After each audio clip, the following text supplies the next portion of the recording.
Le 2 mars 2019, quelques jours après sa prise de pouvoir, le président de la République, Félix-Antoine Tshisekedi Tshilombo, a lancé sur la place de l'échangeur à Limete son programme d'urgence de 100 jours axé sur plusieurs volets, dont les routes, la santé, les écoles, l'eau, l'électricité, la gratuité de l'enseignement et bien d'autres.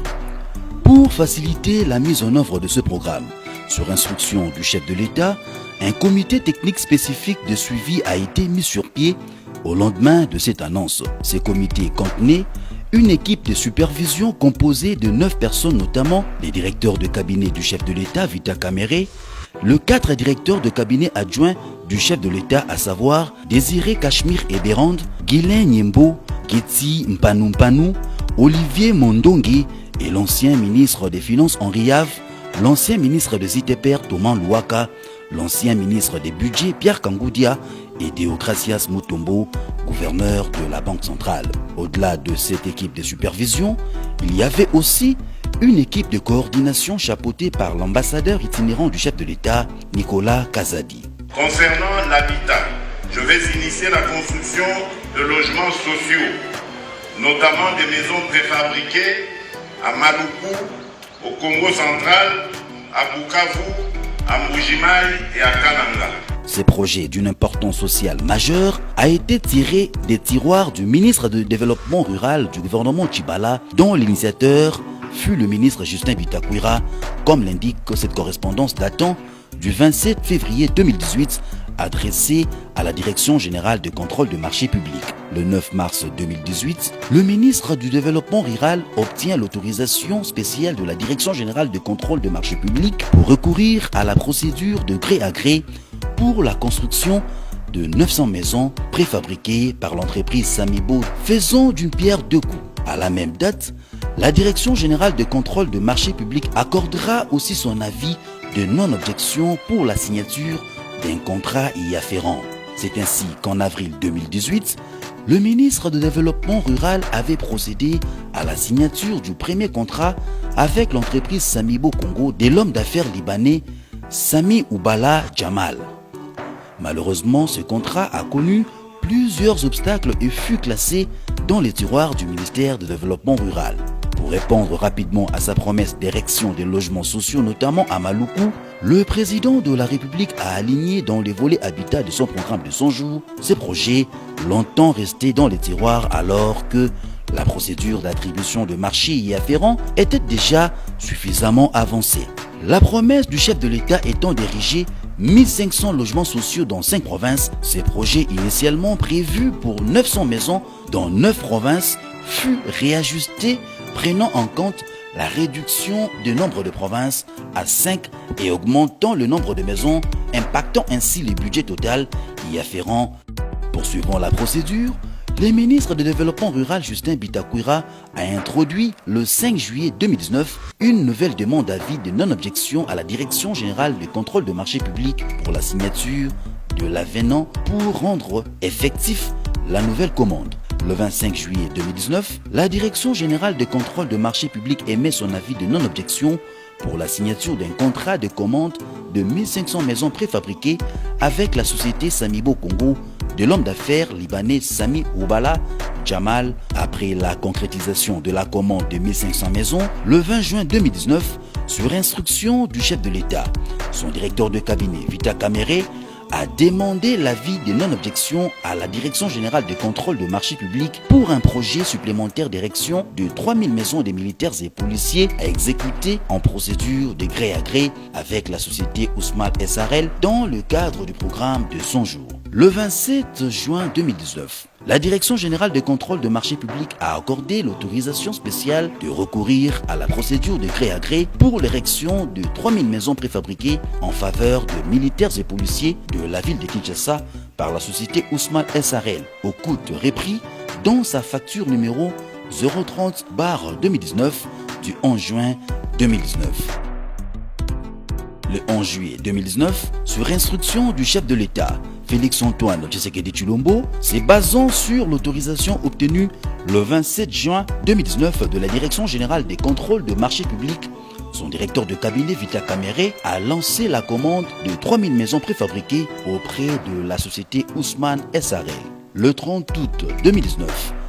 le ministre des Finances Henri Yave a payé à la société Ousmane une acompte de 2 137 500 $, soit 3% comme mentionné sur le SWIFT de la Banque centrale vers le compte de la société Ousmane à la Robank, et une programmation des paiements a été faite à raison de 5 millions de $ par semaine jusqu'à épuiser le solde. L'acompte de 3% perçu par la société Ousmane lui a permis de conclure le marché des fournitures de 3000 maisons avec l'usine de fabrication Carmode. Avec cette avance de 3%, l'argent que l'État congolais doit à la société Ousmane SARL pour la commande de 3000 maisons s'élève à 54 862 500 $. Pendant ces temps, le port de Matadi accueillait déjà les 300 maisons préfabriquées destinées à la ville de Kinshasa, contenues dans 180 conteneurs, premier lot de la première commande de 1500 maisons. Le 1er avril 2019, le ministre du Développement rural Justin Bitakwira a adressé une correspondance à son collègue des affaires foncières pour lui demander de mettre à sa disposition les sites où il va ériger le 1500 maisons dont le gouvernement venait de commencer la réception. Pour Kinshasa, il est à rappeler que le site annoncé initialement par le chef de l'État dans son discours à l'échangeur de l'unité devait se situer sur la nationale numéro 1 dans la commune de Malo. Le 12 août 2019, sur instruction du conseiller spécial du chef de l'État en matière de sécurité, son directeur de cabinet Djoko Balé Kongolo a demandé par une correspondance à l'homme d'affaires libanais Sami Jamal de mettre à la disposition de la présidence de la République un premier lot de 300 villas dont 200 des 2 chambres et 100 de 3 chambres destinées au camp Tchatchi. Ce qui signifiait que la commune de Maluku n'était plus bénéficiaire des 300 maisons destinées à la ville de Kinshasa comme annoncé initialement par le chef de l'État. Ayant obtenu le site tant réclamé, les ingénieurs de Sanibo SARL et ceux de son partenaire Carmode, venus fraîchement de la Turquie, ont entamé les travaux de préparation de cet ancien champ pour épouses des militaires qui a vu en quelques semaines les maisons préfabriquées y pousser comme des légumes jusqu'à perte de vue. Satisfait de l'évolution de travaux de montage de maisons préfabriquées au sein du camp Tchatchi et après avoir lancé la commande de 3000 autres maisons destinées aux militaires et policiers, le président de la République a officiellement annoncé aux élus du peuple cette grande réalisation dans les secteurs de l'habitat lors de son discours sur l'état de la nation le 13 décembre 2019. Dans le secteur de l'habitat, 1500 unités de logements sociaux sont en cours de déploiement dans 5 provinces pilotes, à savoir Kinshasa, Kasaï central, Kasaï oriental, Congo central et Sud Kivu, à raison de 300 maisons par province.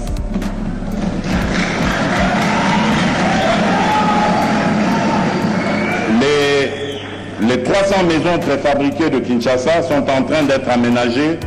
au camp Colonel Tchatchi. À ce nombre, il faut ajouter la commande de 3000 autres maisons, dont 2000 sont destinées aux militaires et 1000 aux policiers. Tout semblait bien évoluer jusqu'à la prise de commande par le nouveau gouvernement. La suite de la procédure d'acquisition de 3000 maisons et du lot restant sur le 1500 maisons étant maintenant prérogative du nouveau gouvernement, c'est au ministère des Finances que l'entreprise Ousmane s'est adressée pour demander le paiement de son solde en vue de lui permettre de finaliser les paiements de la commande déjà passée auprès du fabricant Carmode. Le 11 janvier 2020, dans une correspondance adressée à la société Ousmane, le ministre des Finances, Sélé Yalakouli, a refusé les paiements du solde concernant les 3000 maisons préfabriquées commandées par le chef de l'État, suivant la programmation faite par son prédécesseur. En plus, il n'a pas reconnu que ce projet était repris dans le programme d'urgence de 100 jours. Le 25 juin 2019, l'administrateur gérant de la société Ousmane, Sami Jamal, a réitéré sa demande de paiement par une correspondance adressée au ministre des Finances, Sélé Yalakouli, lui rappelant que ces projets s'inscrivent bien dans le programme d'urgence de 100 jours du chef de l'État et que son prédécesseur avait déjà amorcé les processus de paiement échelonnés avec un premier paiement de 2 137 500 $, soit 3%. Rappelons que la Direction générale des contrôles des marchés publics avait donné son avis de non-objection et reconnaissant bien après vérification que ces projets étaient inscrits dans le programme d'urgence du chef de l'État. Le 3 février 2020, sur instruction du ministre des Finances, son directeur de cabinet a invité M. Sami Jamal le 6 avril 2020 à 10h à son cabinet pour une séance de travail. Aucune avancée n'avait été signalée après la dite séance. Le 29 janvier 2020, dans sa lettre adressée au président de la République, l'administrateur gérant de Samibo SRL, Sami Jamal, a lancé un cri d'alarme sur ses inquiétudes par rapport à la responsabilité du gouvernement dans la finalisation du projet sur le 1500 maisons en ces termes. Mon alerte consiste à vous rappeler qu'il y a des conteneurs, des maisons préfabriquées qui traînent dans des différents ports, dont 167 à destination des Kananga, qui se trouvent déjà au port d'Angola, et cela depuis 2 mois, et 67 à destination de Mbujimaï, qui se trouve au port de Dar es Salaam, et cela depuis 4 mois. Les administrations de ces différents ports menacent de procéder à une vente publique de ces maisons qui traînent sur leur port, faute de l'évacuation par le gouvernement congolais, conformément à nos accords. À ces sujets, ma responsabilité se limite à livrer les marchandises au port de Matadi, de Dar es Salaam et d'Angola,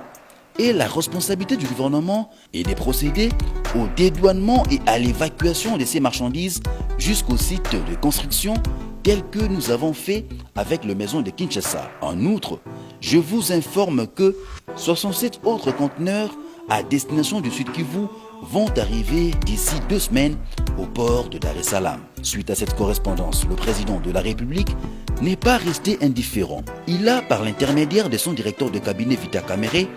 dépêché en Tanzanie M. Muhima Ndolejano, responsable de l'import-export de la présidence de la République, avec la somme de 1 154 800 $ pour procéder au dédouanement de 67 conteneurs retenus au port de Dar es Salaam et pour leur acheminement à Mbujimaï où leur montage se poursuit à ce jour. Le 16 février 2020, lors de la visite du site Kanchachi par le DIRCAB et le conseil spécial du chef de l'État en matière sécuritaire, le constat était que l'entreprise Samibo avait presque fini le montage de toutes les 300 maisons sur le site de Kanchachi, alors que l'Office de voirie et drainage, OVD, n'avait entamé aucun travail concernant sa responsabilité, à savoir le traçage pour l'aménagement de la circulation, de l'évacuation et l'éclairage du site. Ce qui a causé un retard énorme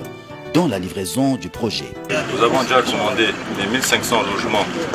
pour la population qui est déjà dans toutes les villes de la République démocratique du Congo. Nous avons aussi commandé les 1000 maisons, 3000 maisons militaires et policiers qui sont déjà à Istanbul, à l'usine, déjà prêtes.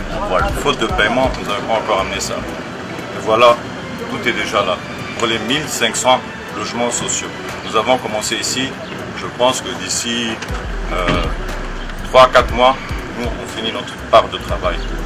Nous avons besoin de l'OVD qui passe pour nous aider pour la voirie. Le 24 avril 2020, Sami Jamal, le patron de Samibo SRL et Ousmane SRL, est arrêté par le parquet général de Kinshasa Matete et est transféré à la prison centrale de Makala. On lui a reproché le détournement de la totalité des fonds destinés à la construction de logements sociaux, alors que ça faisait plusieurs mois qu'il alertait le gouvernement sur sa responsabilité d'évacuation des conteneurs contenant tout le reste de 1500 maisons abandonnées dans différents ports, et pendant que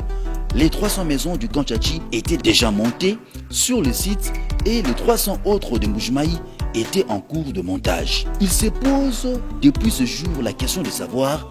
de quel détournement parle-t-on. Le 3 avril 2020, l'administrateur gérant de la société Ousmane a écrit de nouveau au président de la République en rappel de la commande de 3000 maisons. Sami Jamal a annoncé par cette correspondance que 93 maisons du premier lot de 1000 contenus, dont 32 conteneurs, étaient déjà au port de Matadi depuis 2 mois et il attendait toujours que le gouvernement lui indique les lieux d'entreposage pour qu'il procède à l'évacuation. Par la même occasion, il a sollicité l'appui du chef de l'État pour que le ministre des Finances puisse payer les 54 870 500 $ restants pour lui permettre de finaliser la commande et la livraison auprès du fabricant Carmode. Toutes ces demandes sont restées sans suite jusqu'à ce jour. Par contre, le 8 avril 2020, alors qu'il n'était invité au parquet général de Matete que comme renseignant dans les enquêtes sur le projet de son jour, le directeur de cabinet du chef de l'État, Vita Kamere, a été arrêté et conduit la même nuit à la prison centrale de Makala. On lui a reproché un détournement de fonds du trésor public. Le 24 avril 2020, la société Carmode a rappelé à la société Ousmal qu'il venait de finaliser la fabrication de 907 maisons restantes sur le premier lot de 1000 maisons et qu'elles étaient toutes entreposées depuis un mois dans un de leurs entrepôts en Turquie en attente du paiement pour leur expédition en République démocratique du Congo. Le 25 avril, l'affaire de maisons préfabriquées dans laquelle Sami Jamal est maintenant co-accusé avec